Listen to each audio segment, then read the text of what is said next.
Ito ho muna si Chairman George Garcia on a Monday morning. Ganda umaga po, Chairman. Magandang umaga po, Sir Ted, Ma'am DJ Chacha. Sa ating po mga kababayan, magandang Lunes na umaga po. Opo, thank you for your time. Chairman, uunahin ko lang po ito. No? I'm sure ito po inyo na po nabasa ang mga panawagan po sa COMELEC. At sa inyo po, Chairman, na maging transparent daw po dito nga sa ating pong gagamitin na sistema sa halalan na paparating kung saan po naman ang ating pong supplier po ng software ay ang Miru. So ang tanong po mismo ay kung kailan po lalabas yung certification para po dito po sa gagamitin natin na automated election system para po ito mailagay na nga sa Bangko Sentral at maisarado na po natin itong isyong ito. Sir Ted, una po muna, nung nakaraan 2019, ang certification po lumabas 10 araw bago mag-eleksyon. Noong 2022, ang certification po lumabas 3 araw bago mag-eleksyon. Yung panahon yun po, pare-parehas na makina ang ginagamit natin. Total, binili natin noong 2016. Noong 2016 po, Sir Ted, ay 9 na araw bago mag-eleksyon lumabas yung po mismong certification. Ngayon po, kahit paano, nasa March 8 pa lamang po tayo, medyo maaga pa ito, Sir Ted, kumpara doon sa mga nakakaraang eleksyon natin.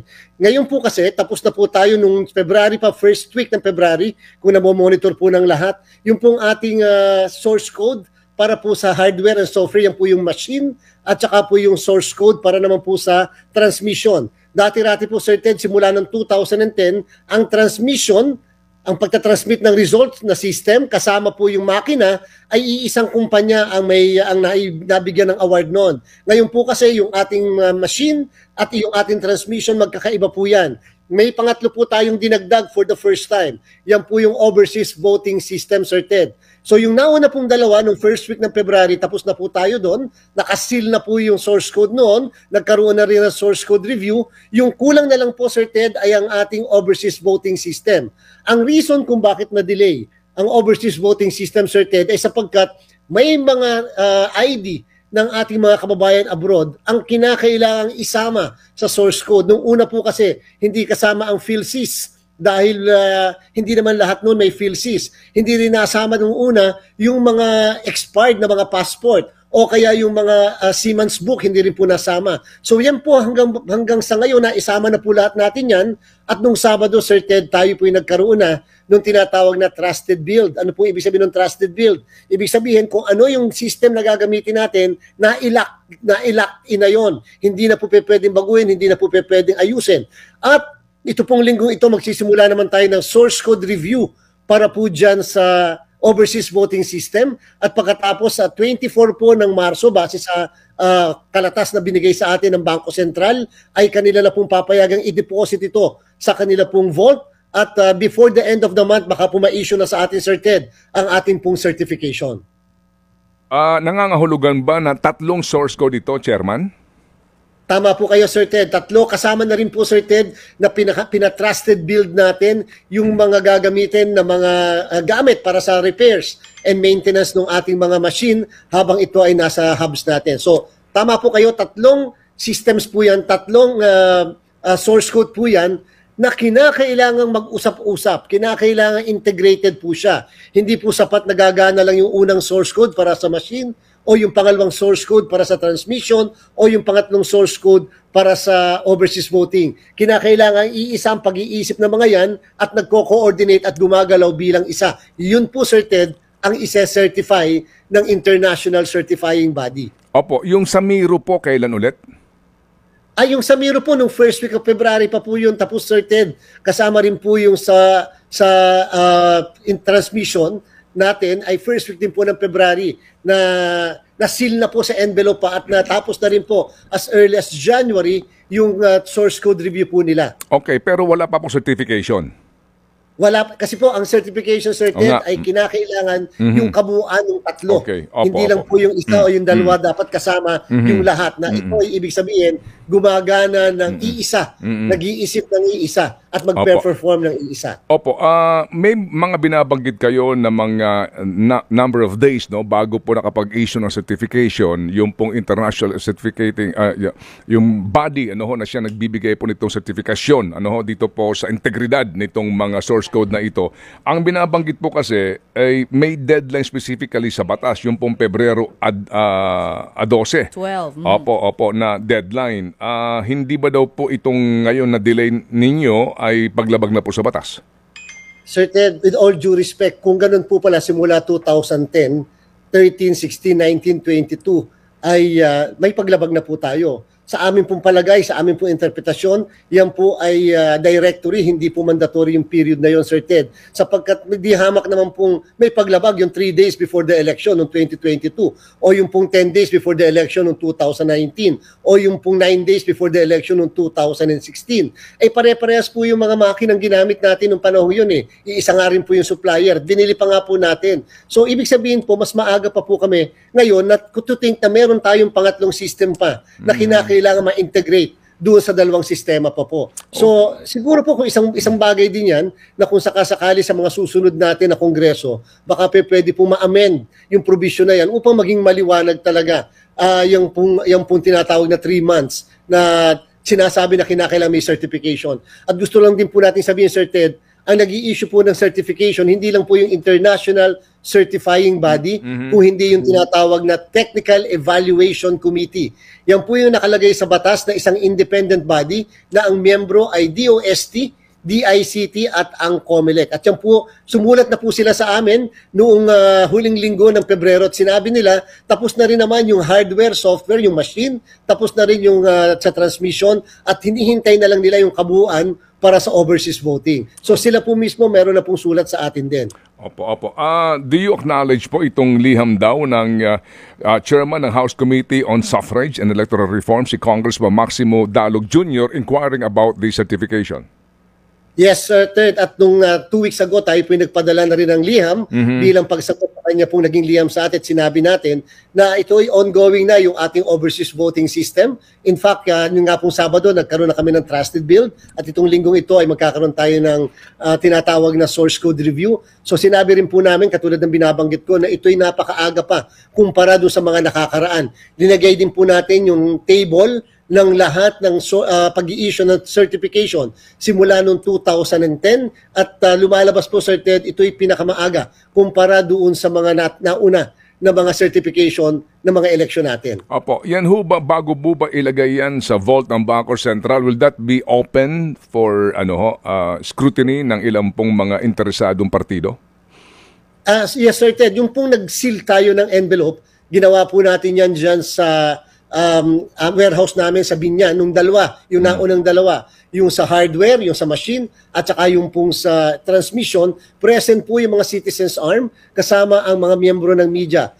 In fact, Sabado po yun nung ating sinilyon, at in fact, yung mga nakapirma po doon sa envelope ay yung mga citizens arm din para po sa kanilang makita po nila yung mismo source code. At anytime naman po, kung gugustuhin nila na matingnan yung ating source code, kaya lang po nakasil na napirmahan na po kasi pati ng international certifying body yung mismong source code at kasama yung ating mga citizens arm. Opo, bagamat meron kayong sinasabi po na mga president na nangyari nga dito po sa certification na ito, hindi kaya ito magbukas sa legal challenge na naman dito sa usapin po ng hindi pagtupad sa provision ng batas na 3 months dapat before the election nakuha ang lahat ng certification? Open po kami, Sir Ted, sa mga legal challenges natin sapagkat kaya po nating ma-defend na ito ay directory. Matatandaan din po na ang Republic Act 9369 ay nagawa po yan bago ang eleksyon natin noong 2010 and therefore madami po kasi mga pangyayari na. Kaya po simula noong 2010 hindi nakakapag-comply doon sa 3 months na sinasabi sapagkat madami pong, for example, Sir Ted, yung pong nangyari sa atin, nagkaroon tayo ng TRO mula sa Korte Suprema. Dahil sa TRO yan, binago po namin yung part ng source code na nakalagay po sa source code, bawal tumanggap ng kahit na anong pagbabago sa list of candidates. At kailan po nangyari yun, Sir Ted? Nangyari po yung pag-issue ng TRO almost second week ng January. Kung magkakaganon at nagbago pala, nangangahulugan din Sir Ted magkakaroon ng panibagong tinatawag na trusted build at pagkatapos yung mga pagsisil ng envelope na naglalaman nung mismong USB na source code. So ibig sabihin po Sir Ted, madami na pong developments kasi and therefore ito ay pwede maging basihan talaga ng pagbabago ng ating umiiral na batas. Sige po. So, Cha, please. Yes po. Chairman, yung binabanggit niyo po kanina, no, sundan ko lang yung tanong ni Manong Ted. Sabi niyo, kung lumabag kayo sa batas, nito mga nakaraang eleksyon, edi dapat may paglabag din sila sa batas. Pero ano po itong batas na binabanggit ni Senator Risa Ontiveros? Sa sinasabi nga po niya, posibleng magdulot ng paglabag sa batas yung wala pa ring international certification natin. Ano pong pinanghahawakan nyo mismo na sinasabi ninyo? Walang ganong pangyayari kasi in the previous elections nga, there are 3 days and meron ding 9 days bago inilabas po yung international certification. Yung po yung binabanggit ko, Ma'am DJ, yung pong Republic Act 9369 na nagsasabi dapat may certification daw po 3 months before the conduct of the election. Yes po. So yung pong Republic Act 9369, Ma'am DJ, ay na-promulgate, nailabas yan before the 2010 elections. At nung 2010 elections onwards, sabi ko nga po, yun na lang pong 3 elections. Nung 3 elections, Ma'am DJ, Sir Ted, 2016, 9 days before the election, April 30, na-issue yung mismong certification. Tapos May 9 ang election noon. Yung pong 2019, 10 days before the election, May 3 na-issue yung certification, May 13 yung ating election. Nung pong 2022 election, May 6, May 16 ng ating election, May 13 po na-issue ang certification. So kung tutuusin po, kung yun ang pagbabasihan, lahat po ng eleksyon na yun ay paglabag doon sa 3 months before the election na nakalagay sa 9369. Nangangahulugan talaga yung pong 3 months na yun ay hindi mandatory period. Yung po ay isang directory period and therefore subject sa mga pangyayari o doon sa mga sitwasyon ng mga panahon kung kailan nagpahanda para sa halalan. Okay. Ito po sinasabi ni Senator Risa na kailangan magkaroon ng congressional investigation tungkol dito sa issue na ito. Ano pong tugon nyo dito, Chairman? Ay, opo. Yan po nararapat lamang at sinusuportahan din natin. Especially kung ang purpose talaga niyan, Ma'am DJ, Sir Ted, ay legislation. Sapagkat yung pumbatas natin, 9369, ganun katagal na po yun. Wala pa tayong automated election na ipasa na po yan. Kung hindi ako nagkakamali, I think that's in 2007. Nung madami na po mga pangyayari, madami na po tayong dapat mailagay, madami na po tayong dapat maidagdag doon sa ating automated election law. Okay.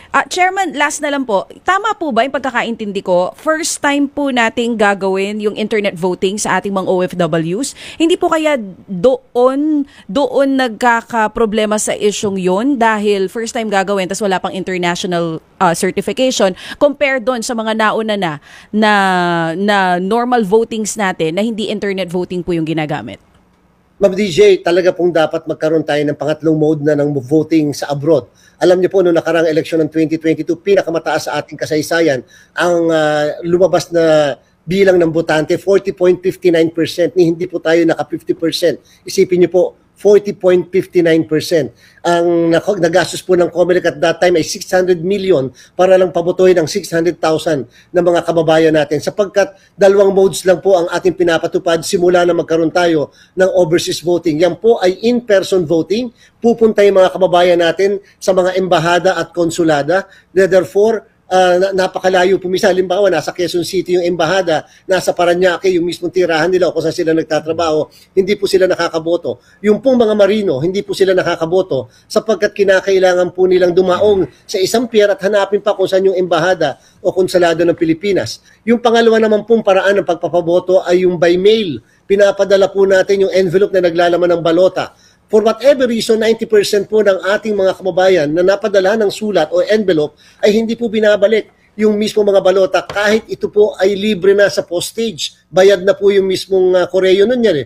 Kaya lang hindi pa rin po binabalik. Kaya po talagang ipinagpursigihan na natin ang internet voting. Pangatlong pamamaraan ng pagboto na kung saan makakaboto sila gamit ang kanilang cellphone, laptops at iPad. Sa kasalukuyan, meron po tayong 1.3 million na mga kababayan abroad na makaka-benefit po nito. Sa 93 posts po na meron tayo sa abroad, meron pong 77 posts ang magkakaroon tayo ng internet voting. Bagamat meron ding 16 na post naman, Sir Ted, Ma'am DJ, na hindi po internet voting kundi magpapadala pa rin tayo ng makina sapagkat ayaw po ipagamit ng mga bansang yan yung kanilang internet services tulad po ng Russia at ng China.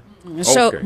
sige po. Chairman, ano na lang no, kumbaga abiso sa publiko na walang dapat ipagkabahala dito sa pagkaantala ng international certification kasi importante po ito para 'di ba para siguruhin na talagang magiging transparent at malinis po yung ating magiging halalan. Ay, wag po mag-alala ang sambayanan at magagaranti po natin lalabas ang international certification. In fact, meron pa kaming ginawang pangalawang test. For the first time, pati po DOST ay pinatest natin yung lahat ng ating gagamitin na sistema upang kahit paano makita natin kung parehas ba ang ilalabas na international certifying body at DOST. At umasa po kayo, wala po tayo magiging problema naman so far sa ating po mga sistema sapagkat yan po ay ating naipakita sa ating mga kababayan nationwide mula pong December 3 up to January 30 nung ating pong dinedemo ang mga makina sa iba't ibang barangay ng ating bansa. Okay, sige po. So Chairman George, kami tatawag sa inyo ulit para sa ganito pong uri ng paliwanagan. Kaugnay pa rin po sa papalapit na halalan. And again, salamat po sa pagbibigay po ng oras para po sa tamang informasyon. Salamat, Chairman. Maraming salamat po, Sir Ted, ng DJ Chacha. Mabuhay po kayo. Thank you.